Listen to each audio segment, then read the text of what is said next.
voin hi July ni som ni pakhat sang ni som ni pali pathian ni ania in zawa in chibai levek ule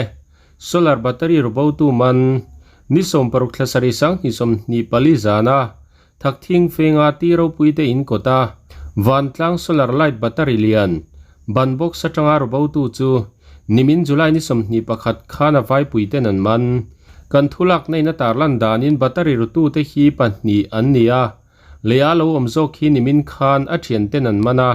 police station a an hlan ngal banalon zo khi zon me kania a thian te chuan an khuwa karas ga ma thlen to an ring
anh mà đi vai bùi hôi anh lầu mà nè anh đi lầu thì chia pon giống thầy lầu phá mà vàng hiền tu mà rồi anh phân lầu á anh khỏi cha khóc mấy mà đi vai bùi po hiền bên hết cả đủ tên tia rạ ruột cả đủ tên tia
pakhat han soi du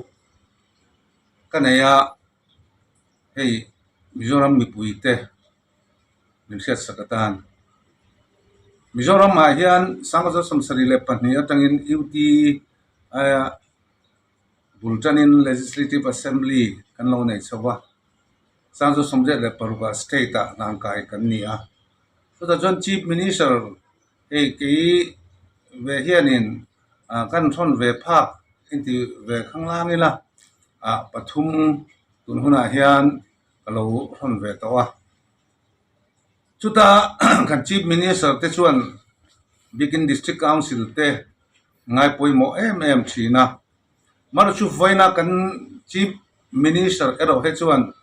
district council te hi enga vakma min ngai lo ni ti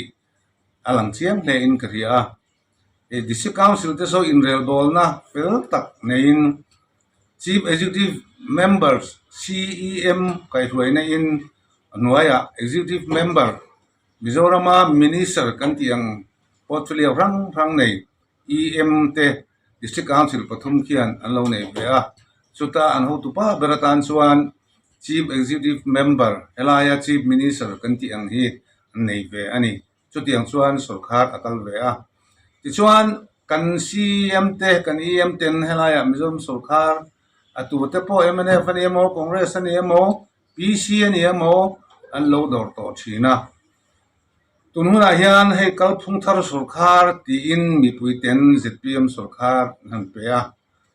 thasari emo akal chok ani a in than ma kan assembly house ate wayne kan chief minister hian autonomous council te du sak ani tu thio du sak ani tu zia thu te ama ngai poina lo sui to ko thina marchu foin ne hian chief minister a han nia han lal chu e tun kar sowa kan CM Pathum mara tangin pu lai ko a lai tangin pu simon thanga sakma tangin pu Rashid Mohan ate chumi te Pathum chuan chief minister mu andu thu appointment thotan ni khan pu em lai ko an ziakin additional PS ne na submita trong kam poin mu andu thu rei lo te mu andu thu lo soi saka appointment penge turin dila maro chu engma channa pek thei ani lo thu le thei thu mo portrait ani lo wa tin chu tian chuan ke point MLA kani ve angin ke po district council area mi kani a tunma point chief minister te district council lo tu te appointment kan lo dil pui ve fo china kan dil na te hi kan ho tu ma sa te khan min za sak ema min ti ro tin sak china kan CM te le kan district council ho tu te appointment an lo pe to china tuna kan chief minister ero chu thole ni khan WhatsApp message in autonomous council ADC CM Pathum ten an hu du thu le una pek thei ram lan tur ka vadil saka ti chuan anwa min lo chana chuan party of ni lai ni kha party officer omni len tur thu in min lon changa ai pon di se jin kara tal i pe thei lo mo ti a ka ba text chuzom le chuan achang tu minister mu mai ro se ti min lon sang le a ta chuan ke in ka pa sang let ve le a chief minister ini anga mu che andu ani ti in ka va thon ve le a maro chu chu chu wen ni thleng hian tun ta ka thleng hian min chang ta chuang lo wa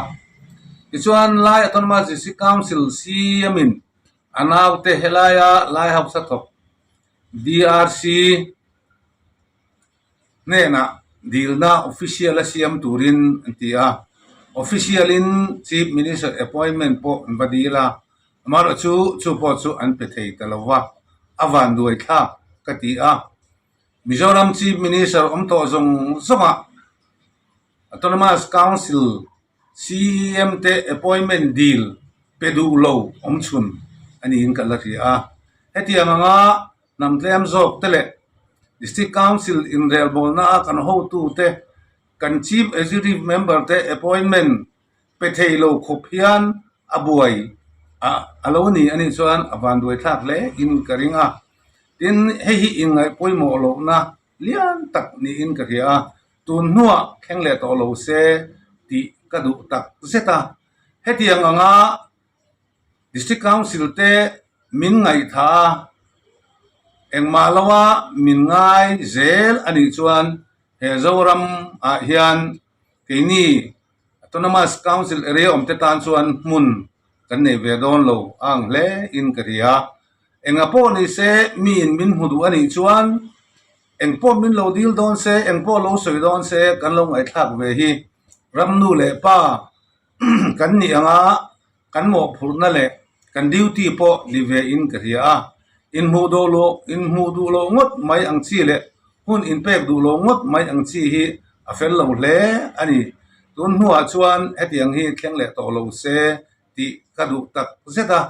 chuwangin zanina po hian kan soidu em chu herama hian rampa ber ani angin akil ber atangin achak ber le athang ber le asir ber po lo ni se ang khata min ena kan har sat na te le an mangan na te kan ho tu ten khen an du a hi lo dun san sak to thin sela lo ngai thak sak thin sela ati thei awamanga ati thei lo po awamang alo ti thei lo ani point ti thelo na indem thu om lo amaro chu in hu du lo top mai le appointment in pek du lo top mai hi namanga in hu sitna kan ti don nge namanga in ngai poi mo lo na kan ti don nge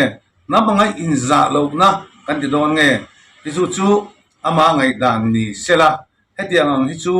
ariru ani karing chia lova amaro chu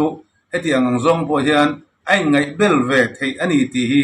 zain han kan soidu em ani hi zoram mi puiten min lo ria saka chi minister em ne hi rongbol tur atan zoram tana thok tur atana kan than le pathianin min pe ani ti hi kan chi minister zom takhian lo ria se ti po kadu le ani ti ka toy ten kan soidu ni